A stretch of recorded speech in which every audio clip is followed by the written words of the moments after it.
Rain pounded the training field, turning the Doot into a soupy mess that sucked at the boots of 24 miserable recruits. They stood at rigid attention, their faces fixed in the 1,000-yard stare that was the only defense against the tornado of profanity currently circling them. What in the name of sweet baby Jesus do you call that pathetic display? Staff Sergeant Bill Rawlins stalked through the mud, his weathered face twisted into an expression of disgust that had made grown men weep. At 58, his body was a topographical map of military service. A jagged scar from shrapnel on his left thigh, burn marks from his right forearm, courtesy of the water wars, and a face that looked like it had been carved from granite with a dull spoon. I've seen dead men move with more enthusiasm. I've seen three-legged dogs run straighter lines. He stopped in front of a trembling recruit whose soldiers were beginning to sag. Am I boring you, Sunshine? Is my training interrupting your beauty sleep? No, Drill Sergeant! The kid barked, eyes forward. Then why are you slouching like a damn tourist at Disney World? Rawlins moved in until he was inches from the boy's face. Stand up straight before I use your spine as a javelin! The recruit snapped to attention, panic flashing across his features. You think this is hard? Rawlins addressed the entire squad now, his voice carrying across the field despite the downpour. This isn't hard. This is kindergarten. Hard as watching your buddy bleed out in some godforsaken hellhole while taking fire from 3 directions. He walked the line, studying each face with the critical eye of a man who had been molding civilians into soldiers for 35 years. Pain is just weakness leaving the body. And you are one weak son of a bitch! He jabbed a finger at a particularly exhausted-looking recruit. But I'm gonna fix that! By the time I'm done with you people, you'll either be soldiers, or you'll be gone! There is no third option! 2 hours later, as the mud-caked recruits dragged themselves toward the barracks, Sergeant Major Thompson approached the field. Still breaking him down to build him up, Bill? Rawlins grunted, wiping rain from his face. Someone's got to do it. These kids think Call of Duty is combat training. Thompson chuckled. Colonel Parker wants to see you. Says it's important. Important enough for me to miss chow. He said immediately. Rawlins sighed, the sound of a man who'd learned long ago that the Army's definition of immediately usually meant trouble. Colonel James Parker was one of the few officers Rawlins genuinely respected. They'd served together in Pakistan, where Parker had earned his reputation as an officer who actually gave a damn about his men. His office walls displayed the same photos as Rawlins' Wall of Pain, graduates who'd gone on to serve with distinction, and a few who never came home. Have a seat, Bill. Parker gestured to a chair. How's the new batch looking? Green as grass, sir, but they'll learn or they'll leave. That's what I wanted to talk to you about. Parker slid a folder across the desk. How much have you been following the news about our new galactic neighbors? Rawlins snorted. Enough to know they think we're primitives who got lucky finding their little club in space. Not entirely wrong, Parker admitted. We're the new kids on the block, but Command is working hard to change that perception, which brings me to why you're here. Rawlins felt a sense of foreboding. In his experience, conversations that started this way ended with him being voluntold for something unpleasant. The Galactic Defense Force, think of it as Space NATO, has invited Earth to send a representative for their new standardized combat readiness assessment. All member species must participate. And? Rawlins asked, already knowing the answer. And you've been selected as Earth's representative. Rawlins stared at his old friend. With all due respect, sir, that's bullshit. I'm 6 months from retirement. Send one of the young studs from Special Forces. Parker shook his head. That's just it. They specifically requested an average military specimen, not a special forces type. They want to establish a baseline. Both men looked at each other for a moment before bursting into laughter. Average? Me? Rawlins wiped his eye. Jesus Christ. I know. Parker's smile faded. But this is important, Bill. This assessment will help determine Earth's standing in the GDF. High Command believes your experience makes you ideally suited. Meaning I'm expendable, Rawlins translated. Meaning you've survived more hell than most men could imagine, and you've spent 3 decades teaching others to do the same. Parker leaned forward. I wouldn't ask if it wasn't important. Rawlins sighed heavily, feeling the weight of 35 years of service press down on him. When do I ship out? 3 days later, Rawlins stood in his sparsely furnished quarters, throwing essentials into a duffel bag. The walls were mostly bare except for a row of photographs, different classes of recruits he'd turned into soldiers, frozen in time at their graduation ceremonies. And one photograph, older than the rest, of a dark-haired woman with laughing eyes. He paused, touching the frame lightly. Hell of a retirement party, Marie, he murmured to his late wife's picture. Playing guinea pig for a bunch of aliens. His packing was interrupted by a knock. Enter! He barked. A nervous private stepped into the room. Your transport is ready, Sergeant. Rawlins nodded, zipping the bag. As an afterthought, he reached for the combat knife mounted on the wall. A worn K-bar that had been with him through 2 wars and more firefights than he cared to remember. Military flights never had. But a man should have a piece of home with him. The private's eyes widened at the sight of the legendary staff sergeant pocketing a knife like he was heading into combat, rather than a diplomatic mission. Relax, kid. I'm not planning to gut anybody. Rawlins shouldered his bag. Unless they really ask for it. The transport shuttle was like no aircraft Rawlins had ever seen. Sleek, silent, and moving with a fluid grace that made his stomach twist in ways 30 years of military flights never had. First time in 0G? Asked the pilot, a lieutenant whose boyish face made Rawlins feel ancient. What gave it away? Rawlins growled, white-knuckling the harness as the earth dwindled below. The creative cursing, Sergeant. Though I think cock-juggling 0G bullshit is a new one for the record books. Rawlins would have flipped him off if he dared release his death grip on the harness. 4 nauseating hours later, the shuttle docked with the massive structure that housed the Galactic Defense Force Assessment Center. As artificial gravity reasserted itself, Rawlins fought the urge to kiss the solid deck beneath his feet. A reception committee waited beyond the airlock, a bizarre collection of beings that made Rawlins' eyebrows climb toward his close-cropped gray hair. What the hell are those supposed to be? Walking ferns? He muttered as green plant-like creatures with too many limbs shuffled past. The lieutenant gave him a warning look. Try to remember you're a diplomatic representative, Sergeant. I'm a drill instructor, not a diplomat, Rawlins growled. They want nice, they should have sent someone else. As the lieutenant was swallowed by bureaucracy, Rawlins found himself approached by a tall, unnervingly thin alien with elongated features.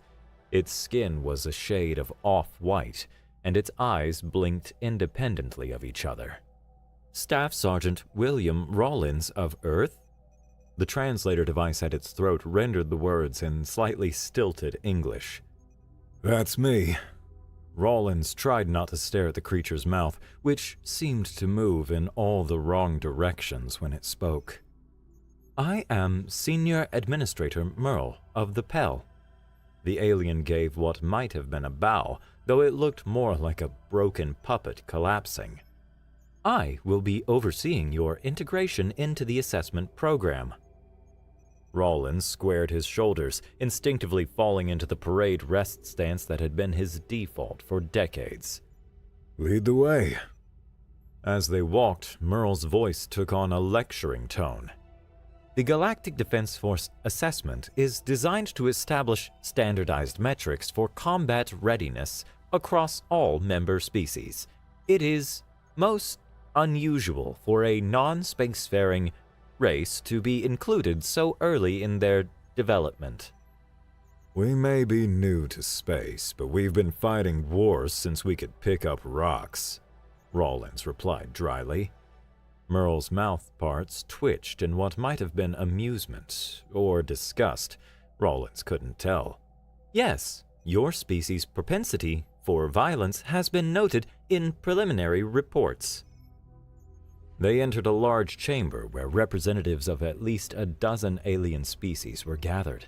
Some were immediately intimidating. A massive, gray-skinned brute with arms like tree trunks and a face that seemed to be all teeth and rage.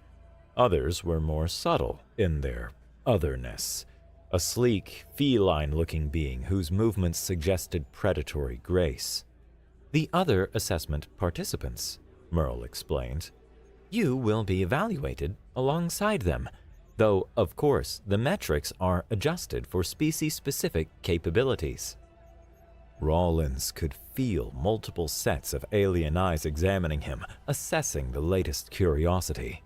From their expressions, those he could read, the verdict wasn't flattering.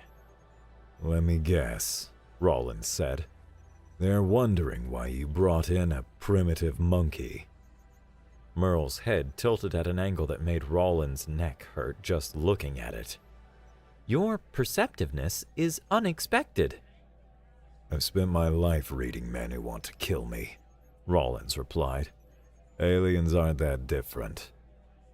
The briefing that followed was delivered with the condescending patience of a teacher addressing particularly slow children. The test would last 72 Earth hours without rest periods. Medical monitors would ensure no permanent harm came to participants. The assessment would evaluate physical endurance, tactical thinking, combat skills, and psychological resilience. Throughout the explanation, Rollins noted the other participants. The massive gray alien, identified as Kurgomon of the Groth Dominion, dominated one corner of the room, radiating confidence and aggression. A sleek, predatorial being called Slit, a Tainari, watched everyone with calculating eyes that missed nothing. A question, Earth being? Merle had apparently noticed Rollins' wandering attention. Just wondering when we get to the hard stuff, Rollins said. This sounds like orientation week. A ripple of what might have been laughter moved through some of the aliens. Others, including Merle, seemed taken aback. I assure you, Staff Sergeant, these tests represent the most extreme challenges our xenobiologists could design while maintaining participant safety, Merle said stiffly. Rollins shrugged. If you say so. The tour that followed did little to change his assessment. The environmental chambers looked impressive, but reminded him of training facilities back on Earth. The combat assessment area was essentially a high-tech version of a firing range and sparring room. This gravity chamber can simulate up to 3 times standard gravity, Merle explained, indicating a reinforced room with ominous-looking equipment. Looks easier than the obstacle course at Fort Benning, Rollins commented, enjoying the way Merle's eye stalks twitched in apparent confusion. By the time they reached the quarters assigned to him, Rollins had thoroughly confused his alien guide with his lack of concern. The assessment begins at 0600 station time, Merle said. Your monitor band will alert you. The alien indicated a slim bracelet that had been fitted to Rollins' wrist upon arrival. Roger that. Rollins examined the Spartan room. A bunk, a small hygiene station, and not much else. Just like home. Merle hesitated. Staff Sergeant, I feel I should inform you that the assessment has a 40% washout rate. There is no shame in— Hell, I lose more than that in the first week of basic, Rawlins interrupted. Get some sleep, Administrator. Tomorrow's gonna be a long day for all of us. The common area was filled with alien participants when Rawlins entered that evening, seeking information more than company. He grabbed a ration pack, some kind of universal nutrient gel that tasted like cardboard dipped in battery acid, and found a seat at the periphery, watching the interactions. Kurgomon, the Groth warrior, was holding court, his booming voice carrying easily across the room as he regaled listeners with tales of conquest. The Tainari, Slit, sat alone, watchful and silent. Others formed small groups, some tense, some attempting bravado. You are the Earth representative. The question came from a stocky, red-skinned alien with 4 eyes and what appeared to be natural armor plating.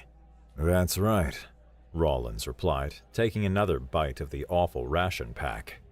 I am Dawn of the Tukari, the alien said. What is your combat specialization? Elite Squad? Assassination Corps? Rawlins nearly choked on his food, fighting back a laugh. I'm a drill instructor. I train soldiers. Dorn's 4 eyes blinked in sequence. You are a teacher, not a warrior. I was a warrior, now I make warriors. Rawlins shrugged. Been doing it for 35 years. The exchange caught the attention of Kurgomon, who lumbered over, his massive frame casting a shadow over their table. A human trains children, Kurgomon announced, his words translating into a booming basso.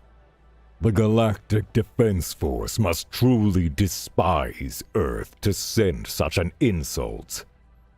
Rawlins continued eating, unimpressed. Think what you want, big guy. You do not fear the assessment? Dorn asked, seeming genuinely curious. Should I? Many fail, Dorn said. Even die, despite the safety measures. Rawlins set down his empty ration pack. How many of you have actual combat experience? Not training, not simulations.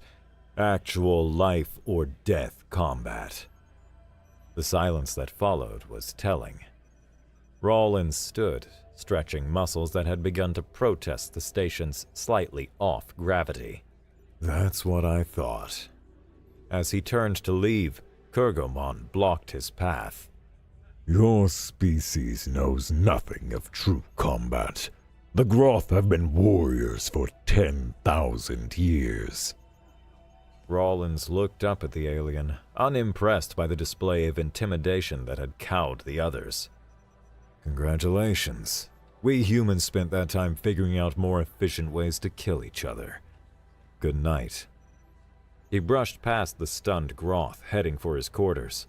Behind him, the common room erupted in a buzz of conversation. Day 1 of the assessment began with a blaring alarm from the monitor band. Rawlins was already awake, having risen an hour earlier from habit formed over decades. He'd done his usual routine, push-ups, sit-ups, and stretches modified for the cramped quarters. The familiar burn, a welcome grounding sensation in this alien environment.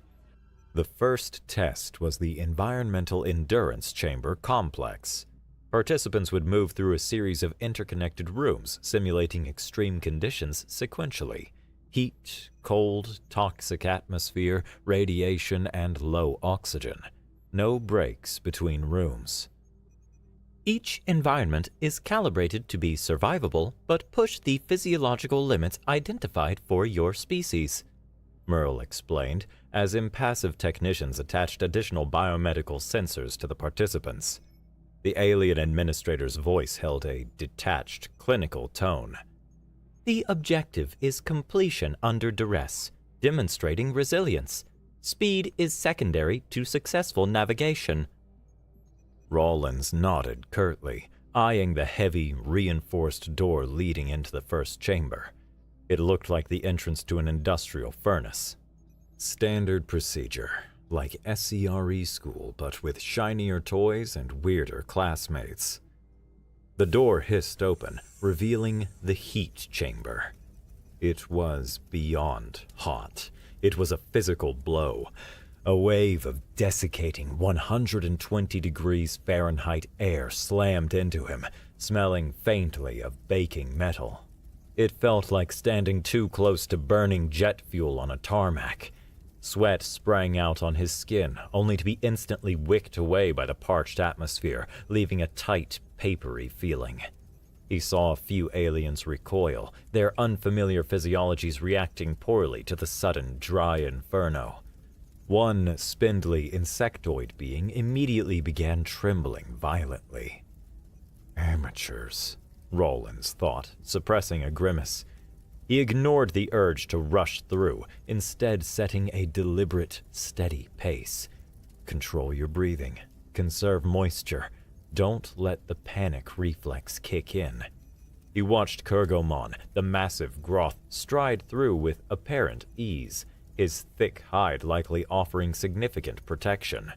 But others, less adapted, were already showing strain, their movements becoming jerky, their breathing ragged through translator grills. Badwater Ultramarathon was hotter, Rollins muttered under his breath, the memory of desert training providing a strange comfort. The transition to the cold chamber was brutal. One moment, searing heat. The next, stepping through a shimmering thermal barrier into air so cold it felt like inhaling microscopic needles. Sub-zero temperatures shocked his system, the sudden clamp of cold stealing his breath for an instant. Frost immediately began to form on his eyebrows and the collar of his uniform. His fingers and toes screamed in protest, the familiar ache of deep cold settling into his bones. He instinctively tucked his chin, protecting his core, moving with the stiff, energy-conserving gait he remembered from winter patrols on the Korean DMZ. All around him, aliens were reacting drastically. A reptilian participant seized up completely, collapsing into a shivering heap. Another, furry and stout, seemed to fare better, but moved with painful slowness.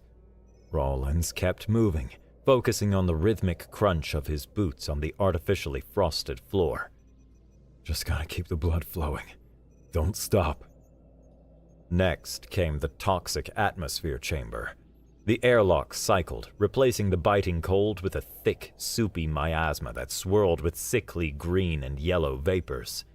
An automated voice instructed participants to don the provided breathing apparatus, a mask that covered his nose and mouth, fitting awkwardly over his human features.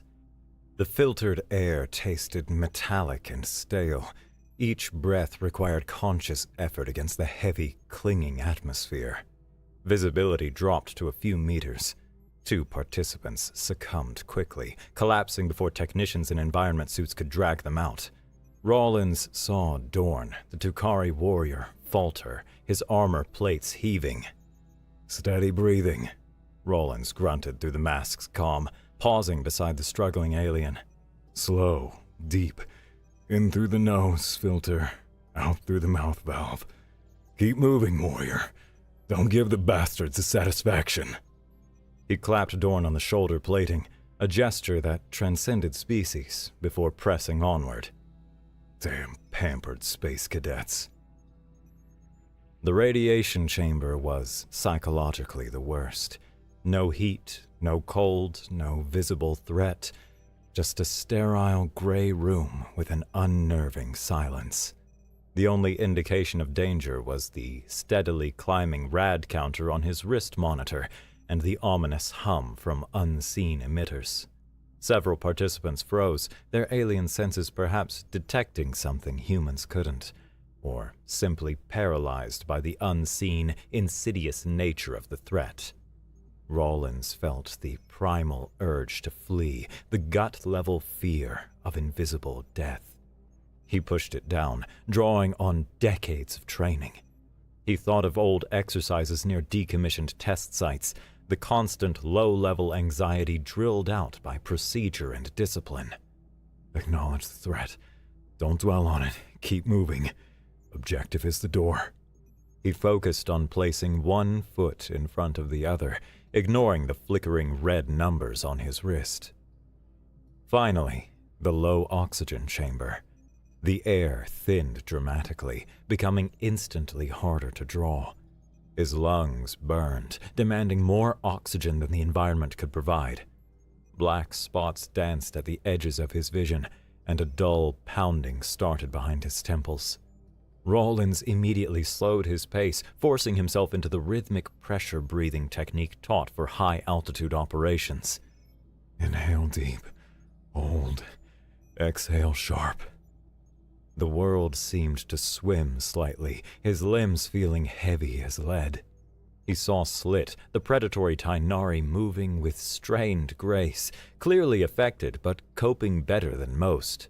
Kurgomon pushed through with sheer power, but even his massive form seemed labored.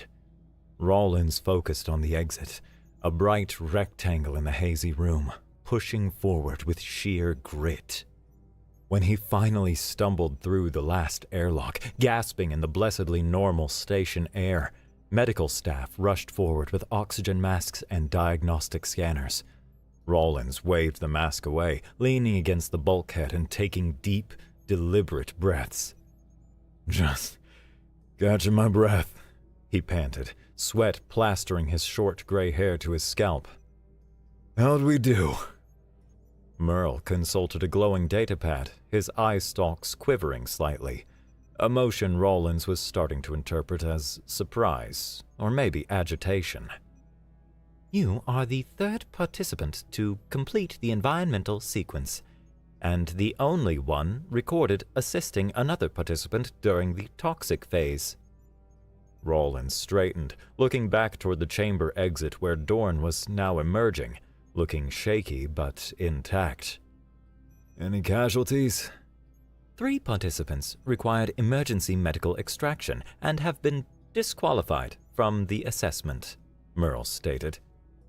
17% attrition, Rawlins calculated automatically, wiping his face with his sleeve. Not bad for the first hurdle.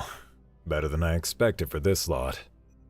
Merle's translator seemed to hesitate, the synthesized voice slightly uneven. Staff Sergeant, your vital signs throughout the sequence were anomalous. All indicators showed significant physiological stress, elevated heart rate, core temperature fluctuations, yet your performance degradation was minimal compared to projections. Your readings were consistently in the high-stress, pre-failure zone, yet you maintained function. Rawlins shrugged, rolling his shoulders to work out the kinks. Just another Tuesday at the office, Administrator. The mandatory medical assessment that followed only deepened the confusion of the alien doctors. Their advanced instruments mapped out the micro tears in his muscle tissue, the elevated cortisol levels, the dehydration markers, clear evidence of a body pushed hard. Yet Rawlins himself sat calmly on the examination table, sipping a nutrient solution and looking mildly bored. Are you certain you do not require recovery stimulants or cellular regeneration therapy? A Pell physician asked, tilting its head as it cross-referenced readings that clearly didn't match the subject's demeanor. Rawlins chuckled, a rough, gravelly sound. Doc, save the good stuff for when it actually hurts. I'm just getting warmed up. Back in the communal recovery area, the atmosphere had shifted. The remaining participants, fewer now, eyed Rawlins with a mixture of grudging respect, suspicion, and outright disbelief. Kurgomon, the Groth warrior who had powered through the chambers with impressive resilience himself, seemed particularly agitated by the human's unexpected performance. He stomped over, his massive frame casting a shadow. Your primitive species cannot possibly possess such innate endurance! Kurgomon boomed, his translator turning the guttural sounds into booming bass. You must be chemically or genetically enhanced beyond standard parameters. Nope. Rollins took another swig of the vaguely citrus-flavored nutrient drink. He pointed his thumb at his own chest. Standard issue, 58-year-old model. Comes factory equipped with decades of living in crappy conditions and training in worse ones. We call it experience. You expect us to believe a mere trainer?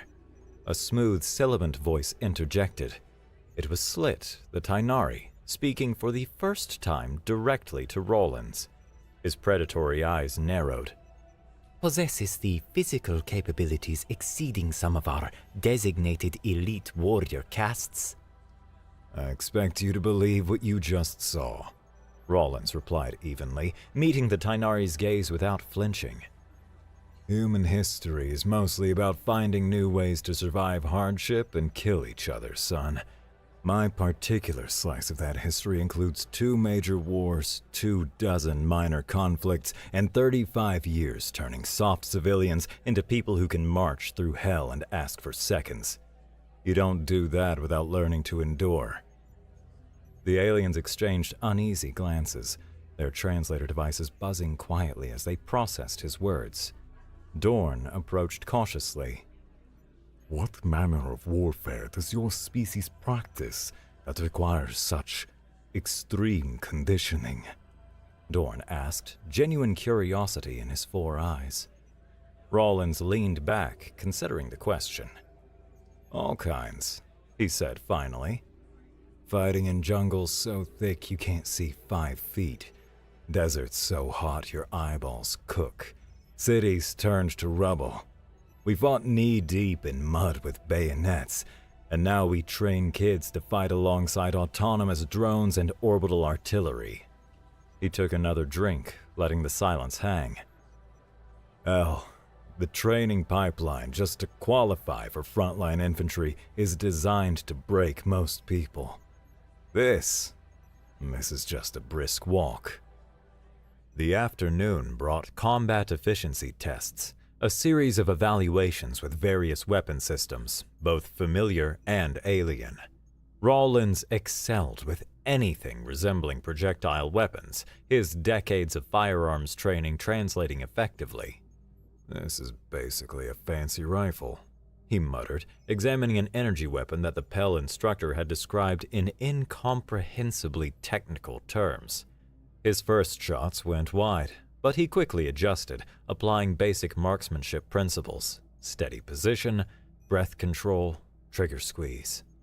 Remarkable adaptation, Merle noted, observing from a distance.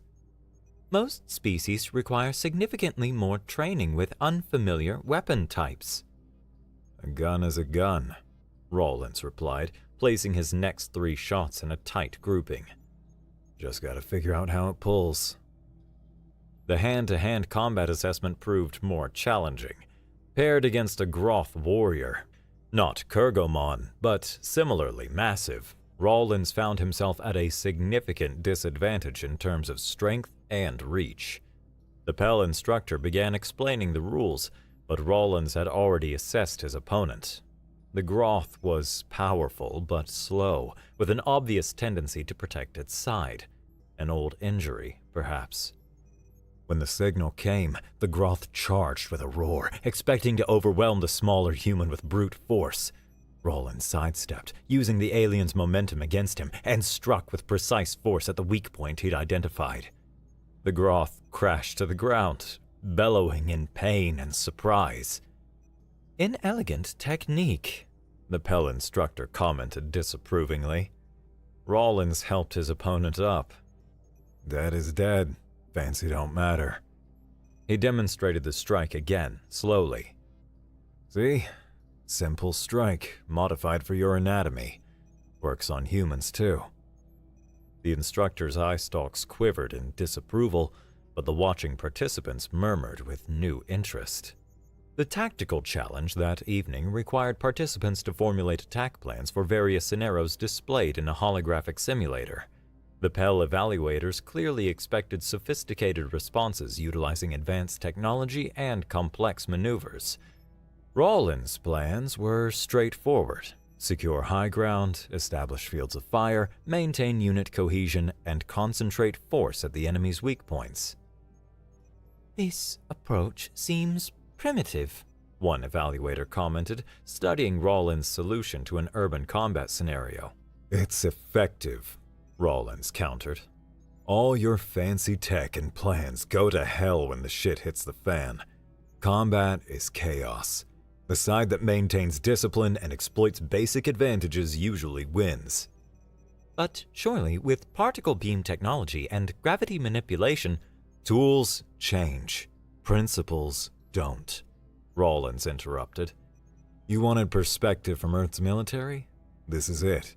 Keep it simple, train for basic competence, and have a backup plan when everything goes wrong, because it will. The other participants were presenting far more elaborate plans involving complex flanking maneuvers and technological solutions. Rollins watched, shaking his head at particularly unrealistic proposals. problem, Staff Sergeant? Merle asked, noticing his expression. Half these plans fall apart as soon as the enemy does something unexpected, Rollins said. Or when your first casualty starts screaming, or when communication breaks down. You anticipate failure? I plan for it. Rollins met the alien's gaze steadily. That's how you survive long enough to succeed. Day 2 began with an endurance march. Participants loaded with heavy packs traversing a course under simulated high gravity. The weight was calibrated for each species, though Rollins suspected the Pell had overestimated human limitations. You call this heavy? He grunted, settling the pack more comfortably as the gravity increased to nearly twice Earth normal. My ex-wife's emotional baggage was heavier than this pack. Several aliens dropped out within the first hour, their physiologies unable to adapt to the combined strain of weight and gravity. Others pushed on with grim determination, but the strain showed in their movements. Rollins did what he always did. He settled into a steady rhythm, controlling his breathing and focusing on placing one foot in front of the other. To keep his mind occupied, he began singing an old cadence call, its rhythm matching his pace. C-130 rolling down the strip, 64 troops on a one-way trip. The few remaining aliens gave him bewildered looks as he continued the cadence, voice steady despite the physical strain. By the third hour, fewer than half the original participants remained on the course. Mission top secret, destination unknown, don't even know if we're ever coming home. What purpose does this vocalizing serve? Gasped Dorn, the Tukari who had fallen into step beside Rollins. Keeps your mind off the pain, Rollins explained between verses. Builds unit cohesion, and it passes the time. Fascinating psychological technique, Dorn wheezed, clearly struggling. Want to try it? The resulting attempt at human military cadence, delivered in the Tukari's gravelly voice through a translator device, was so absurdly awful that Rollins found himself genuinely laughing for the first time since arriving on the station. By the time they reached the end of the course, only 8 participants remained, including Rollins, Dorn, Kurgomon, and Slit. The others lay scattered along the route, having succumbed to exhaustion or injury. How are you still functioning? Merle demanded, reviewing Rollins' medical readouts. Your muscle tissue shows microtears consistent with extreme exertion. Your heart rate has been elevated for hours, and your core temperature is above your species' normal range. Rollins accepted a hydration pack, draining it in one long pull. Because the march is over, but the mission isn't. You keep going until the job is done. Even at risk of physical damage? Merle seemed genuinely perplexed. Especially then. Rollins stretched, feeling muscles protest. That's the whole point of military training, to push past what your body says is the limit. The underwater operations test that afternoon revealed the first challenge where Rawlins didn't excel. Several aquatic species completed the tasks with natural grace, while Rawlins worked methodically, conserving oxygen and focusing on efficiency over speed. When he finally surfaced, the Pell instructors seemed almost pleased to have found a human limitation. Your performance was adequate, one noted with what might have been satisfaction. Rawlins shrugged, water streaming from his uniform. Can't win 'em all. Not my natural environment. You are not disappointed? The instructor seemed confused by his reaction. Knowing your limitations is as important as knowing your strengths, Rawlins replied. In a real operation, I'd send someone better suited for the job, or find a different approach. This pragmatic response clearly wasn't what the instructor had expected. The quiet confidence of someone secure enough to acknowledge weakness without being diminished by it seemed to confound the alien more than Rawlins' previous successes. As the station's artificial day cycle faded, the assessment transitioned seamlessly into its next phase: sleep deprivation. The communal area, previously a place for rest, transformed. Banks of harsh lights flickered on at irregular intervals, bathing the room in jarring brightness just as eyelids grew heavy. Discordant electronic tones and sudden bursts of static erupted from hidden speakers, shattering any attempt at mental calm. Mild, unexpected jolts from the monitoring bands on their wrists served as sharp reminders that rest was not permitted.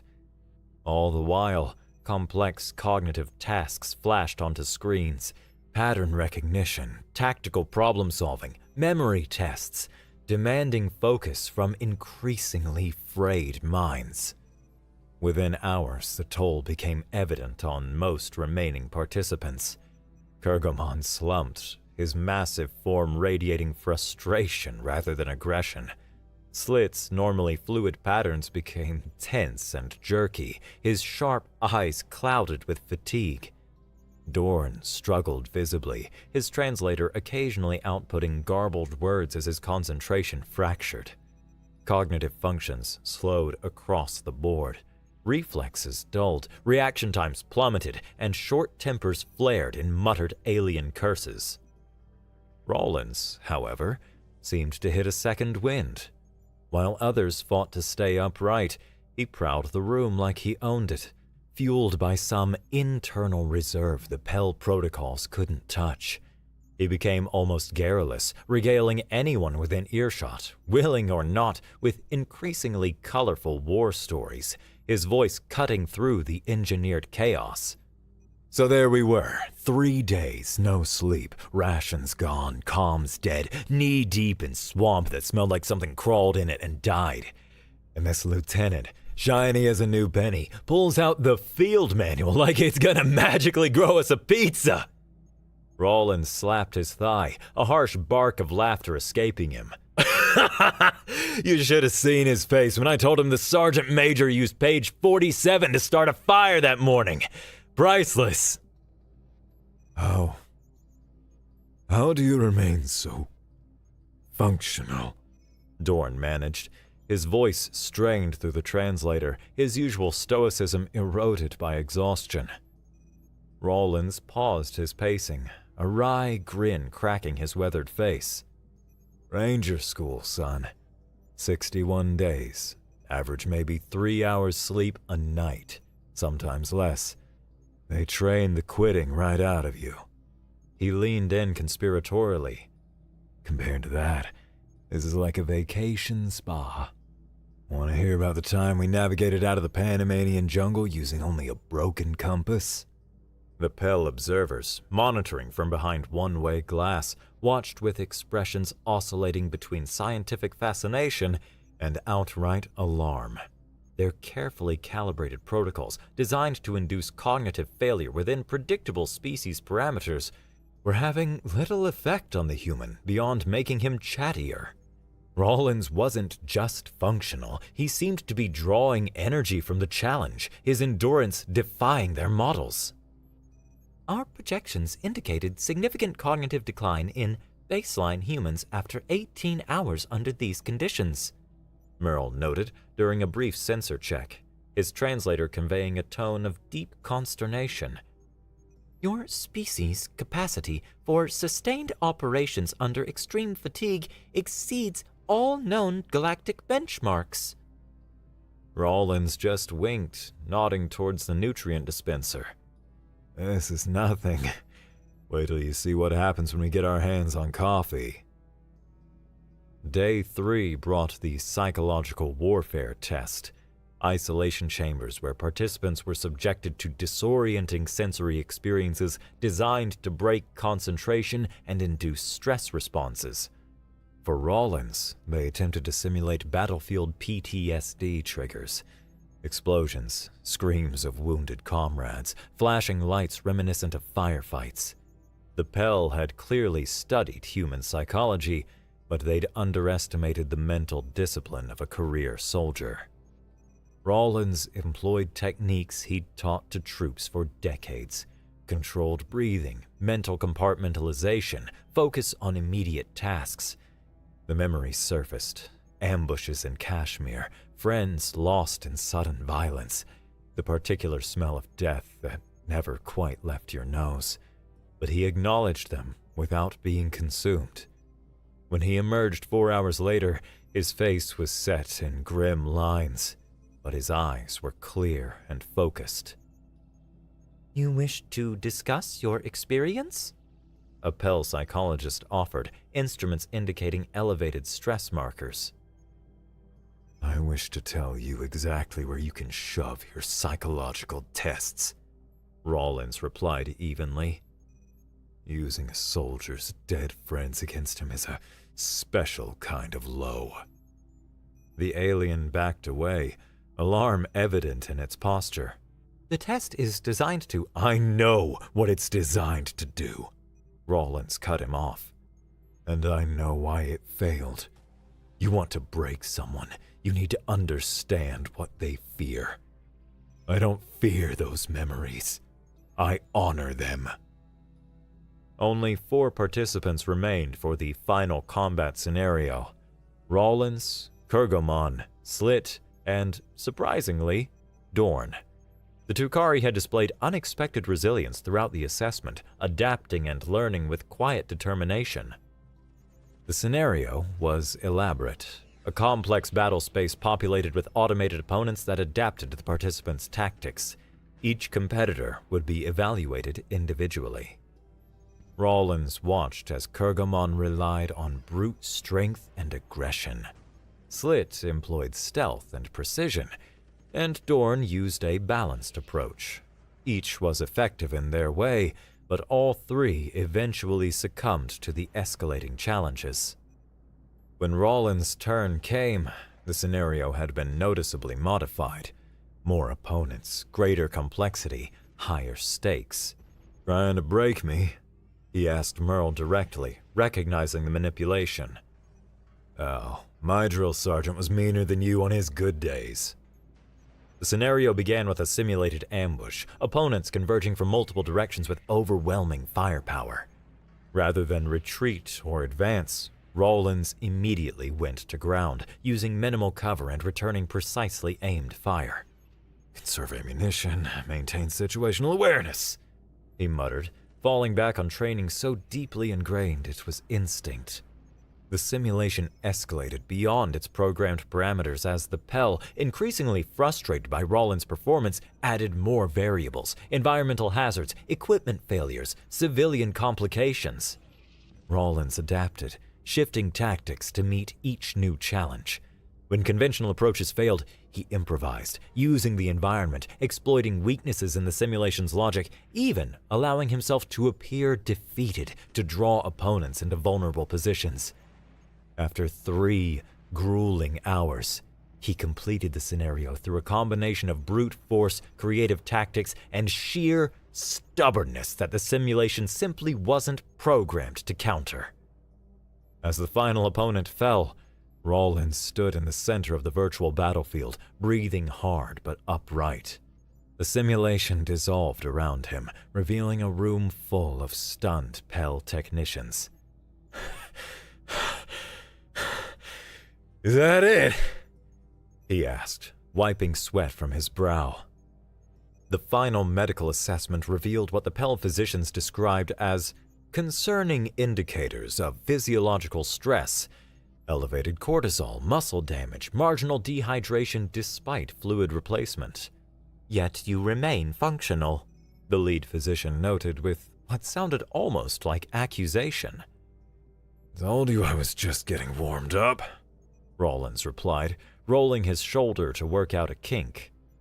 When the full assessment team gathered for the final evaluation, Merle formally announced, The 72-hour assessment protocol is now complete. All participants are to be commended for their efforts. Rollins looked around at the other three finishers, all showing signs of exhaustion, and then back at Merle. That's it?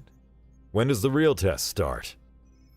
The room went silent. Even the translation devices seemed to pause, as if unsure they'd processed the words correctly. This was the complete assessment, Merle finally responded. At maximum difficulty. Rollins shrugged. Huh. Reminded me of a light week in basic training back home. The other aliens stared at him in disbelief. Kurgomon, despite his exhaustion, managed to look both outraged and grudgingly respectful. Slit's calculating gaze had taken on a new wariness. Dorn simply shook his head in apparent wonder with what amounted to a Tukari smile. The Pell administrators huddled in urgent conference. Their translators deliberately switched off as they gestured at data displays and argued in their native tongue. Finally, Merle approached Rollins, accompanied by a Pell in more elaborate attire. Staff Sergeant Rollins, this is High Administrator Domodus of the Galactic Defense Force. Rollins straightened to attention out of habit, offering a respectful nod. Sir? Your performance metrics are unprecedented, Domodus stated, gesturing to a holographic display of Rollins' results compared to the other participants. According to our xenophysiologists, you should have reached critical exhaustion during day 2. With respect, sir, your xenophysiologists don't seem to know much about humans. So it would seem, Domodus said. Staff Sergeant, we must ask directly, are you genuinely an average specimen of your species' military personnel? Our screening specifically requested standard baseline individuals, not elite operatives. Rollins couldn't help it. He laughed, a deep, genuine belly laugh that echoed through the chamber.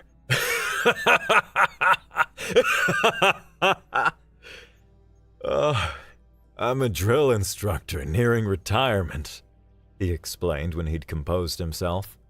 I'm practically a desk jockey these days. I spend my time teaching kids how to be soldiers, not fighting on the front lines. That cannot be accurate, Merle interjected. Your combat performance is what any of my graduates could do. Rollins finished for him. Some better. You want to see something impressive? Talk to our Special Forces guys. Rangers, Berets, SEALs, Delta. Those boys make me look like a weekend warrior. The Pell exchanged looks that transcended species barriers. Pure alarm. You are suggesting that your military contains entire units with capabilities exceeding your own? Domodus asked slowly. Of course. Rollins gestured to his gray hair.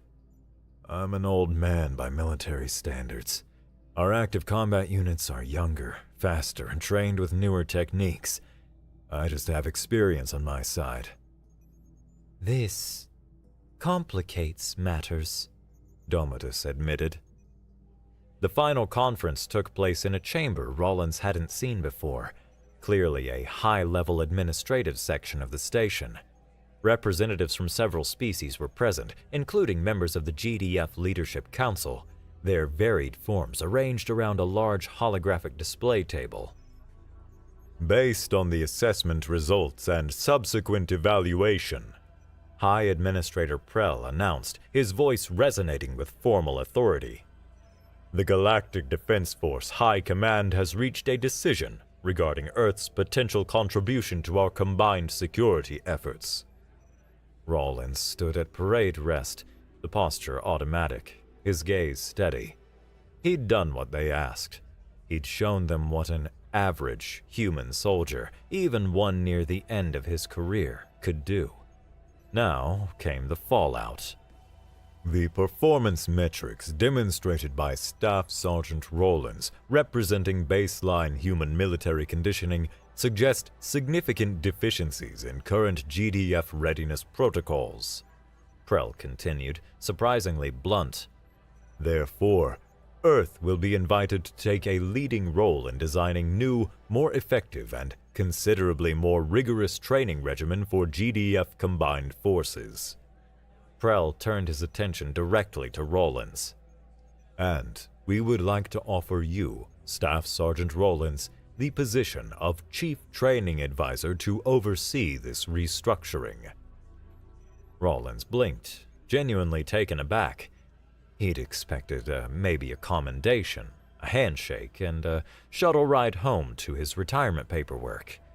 Chief Training Advisor for the entire GDF? He thought of the pampered recruits he'd seen struggle through what he considered basic drills. He thought of the reliance on tech over grit, the lack of understanding of fundamental combat realities, the sheer softness he'd witnessed. He thought of the warriors, Kurgomon, Slit, Dorn, who had potential but lacked the brutal conditioning that turned soldiers into survivors. He thought about his 35 years spent forging weapons out of recruits, the satisfaction of seeing them succeed, the pain when they didn't. Retirement suddenly seemed quiet. Too quiet. Could he really just walk away, knowing how unprepared these galactic forces seemed for the kind of gritty, attritional warfare humanity knew all too well? Could he hang up his uniform, knowing there was a vital job here that needed doing, a job perfectly suited to his unique, unpleasant skill set? Duty, ingrained over a lifetime, warred with the appeal of a quiet fishing boat. He looked at the assembled alien dignitaries, Hell administrators, reptilian commanders, beings of light and shadow. They needed help. They just didn't fully grasp how much yet. And maybe, just maybe, showing the galaxy what real soldiering looked like was a better capstone to his career than fading away. Earth needed a strong start out here, and this was a hell of an opportunity to establish that strength wasn't just about starships and energy weapons. Rawlins straightened slightly, a decision solidifying in his mind. It wasn't orders from Earth, not a request from a colonel or a president. It was his choice, born from a lifetime of service and a critical assessment of the situation before him. All right, Rawlins said, his voice cutting through the expectant silence. I'll take the job. He paused, letting the acceptance sink in before adding, his tone shifting back to the familiar growl of a drill instructor laying down the law. But I've got conditions. Such as? Domitus inquired. I do this my way. No interference from committees or bureaucrats who've never seen combat. I pick my own staff, humans and aliens who actually know what they're doing. And I need complete authority over the training program. The officials exchanged glances, some clearly uncomfortable with these demands. Those are significant conditions, Domitus noted. You wanted Earth's expertise. That's the price. Rawlins crossed his arms. Take it or leave it. After a brief consultation, Domitus nodded. Agreed, with standard ethical oversight. When can you begin? Rawlins allowed himself a small smile. Immediately. 6 months later, Staff Sergeant Bill Rawlins, now officially Chief Training Advisor Rawlins, stood before the first class of the reformed Galactic Defense Force Academy.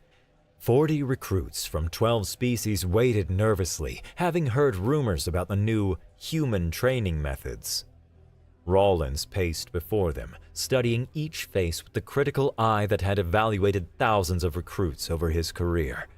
Behind him stood his new cadre, a mix of human instructors and alien veterans he'd personally selected and trained. Welcome to the first day of the rest of your lives, he began, voice carrying across the field without need for translation. You think you're tough? You think you're ready? You're wrong! He stopped before a particularly confident-looking Groth recruit, one of Kurgomon's younger relatives, if he remembered correctly. The galaxy is a dangerous place, filled with threats your fancy technology can't always solve. My job is to make sure you survive your first encounter with those threats, and I take my job very seriously. He resumed pacing, letting the tension build. Starting today, you will train harder than you've ever trained. You will hurt, you will bleed, you will question your life choices.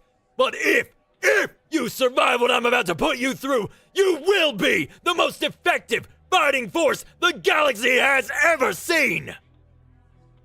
He paused, letting his gaze sweep across the formation one last time. That was just the welcome speech. Now your real training begins! The looks of horror that spread across alien faces as Rawlins barked his first order, sending them scrambling into a mud obstacle course modeled after Earth basic training, was almost comically satisfying. As the recruits slogged through the punishing course, Rawlins allowed himself a small smile. This wasn't exactly the retirement he'd planned, but there was something deeply fulfilling about teaching a new generation how to survive, even if that generation had extra limbs, scales, or eye stalks. Earth might be new to the galactic community, but thanks to humans like him, they'd soon learn that when it came to military toughness, humanity wrote the book. Move it, maggots! He bellowed, feeling truly at home for the first time since leaving Earth. My grandmother can move faster, and she's been dead for 30 years! Some things, it seemed, were universal after all.